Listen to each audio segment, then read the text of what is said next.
Hello, my name is Pierce Scala, and the topic I have chosen is technology-driven personalized learning. Why personalized learning? One of the biggest reasons I picked personalized learning is because the push my school district is making to integrate personalized learning for every student by the year 2025. I think that with the use of technology, it makes this goal more obtainable than traditional paper-pencil method. I picked this topic because I thought it'd be a great way to become more informed about the educational direction that my school district is moving towards in the future. My annotated bibliography. Before conducting my research for my annotated bibliography, I knew what personalized learning was and how technology could be very beneficial for it. But I did not know the ways to implement it and just how beneficial it really could be. Through my research, I was able to find a large amount of academic journals and references that name different technological devices and sources and ways to implement them, and how it benefited not only the schools, but the students and the teachers.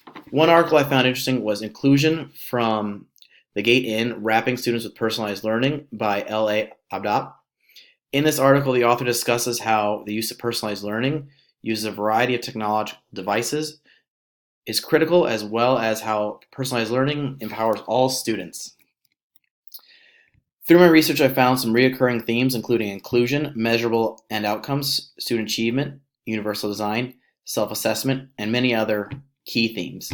In the article, 6 examples of what personalized learning looks like, written by Jansk Vargo, discusses 6 key ways that personalized learning can be included into the classroom in effective and simple ways, such as self-set and reflective goals. So you would have students set goals in the beginning of either before assessments, projects, anything you have in the classroom, and then once it's complete, they would reflect upon their goals, say how they did, and what steps either got them where they were at in like an end great goal, or what they could improve upon next time.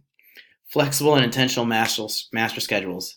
For this, it has students working on a variety of different sources. So with a website such as Khan Academy, it allows students to work at their own pace, but has a set goal in mind. So an end date in mind, either an end assessment or an end project, so they know when those schedules are and that goal is. And the use of digital content. Like I just said, Khan Academy is a great source of digital content because it provides step-by-step instruction for students to be able to follow and work at their own pace. Overall, I was able to learn a large amount of information by researching this topic, and I believe it will be very helpful during my school's transition to personalized learning. My implementation plans. My first plan was to incorporate playlists into my lesson planning. I have used playlists in the past, and many students have really enjoyed picking out what they are working on and how the information is provided to them.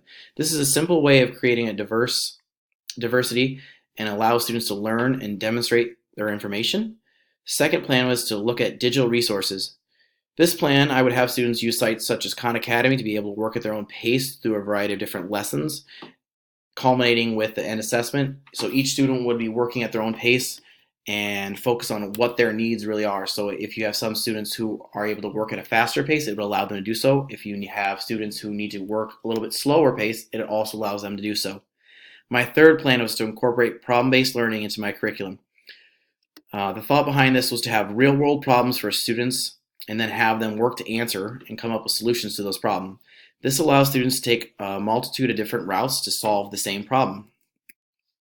I ended up pursuing a problem-based learning. I chose this plan because as a science teacher, I really encourage my students to explore many different ways to solve issues, use their background knowledge, and include their interests into it as well. The lesson I have created based off problem-based learning is to have students create an energy-efficient house by either independent research or using some provided sites. This allows students to actually create a three-dimensional model using a 3D housing simulator online. Strengths and weakness of my plan. I feel one of the strengths of my plan is that it's very engaging for students because it's not just me teaching them different ways to create an energy-efficient home, but it has them use provided sites to pick 3 ways that this can be done. I've used a similar lesson in the past, and students have found the 3D house building site really engaging and fun. One of the weaknesses I can see for some students is they would not be able to draw the information from the provided sites to make connections with how it creates energy efficient house. So through the sites that are provided, it does list some key ways that you can create energy efficient house, such as window placements in a house.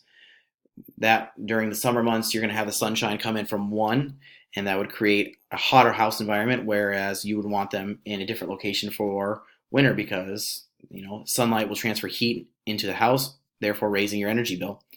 I've also found that students do not find the opening question to be engaging, whereas they find the 3D house model to be engaging because it's online and they actually get to build and create something.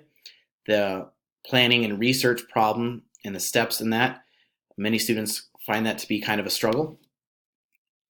Benefits of the AIP process. One of the benefits I found using the AIP process was that it allowed me to do more research on the benefits of the process and incorporating intentional technology in the classroom instead of just using a variety of different technologies without a set goal in mind.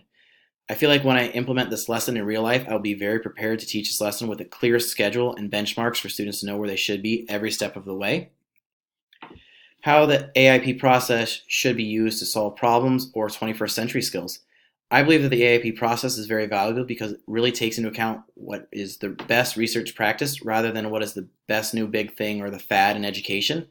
I believe that having a plan, as the one that is created, is better for both the students and the teachers over diving into a half fleshed out lesson plan because it is based off research and has been prepared step by step so both the teacher and the students know exactly what is expected.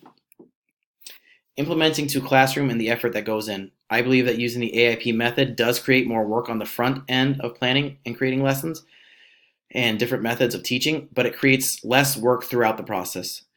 By having a method that has been researched and shown to be effective, you know going in to classroom that it should be beneficial for students rather than trying something that you just hope works. I also believe that by having all of the work done before you start, allows you to be able to clearly express when things are due, what is expected, and the steps in the overall process.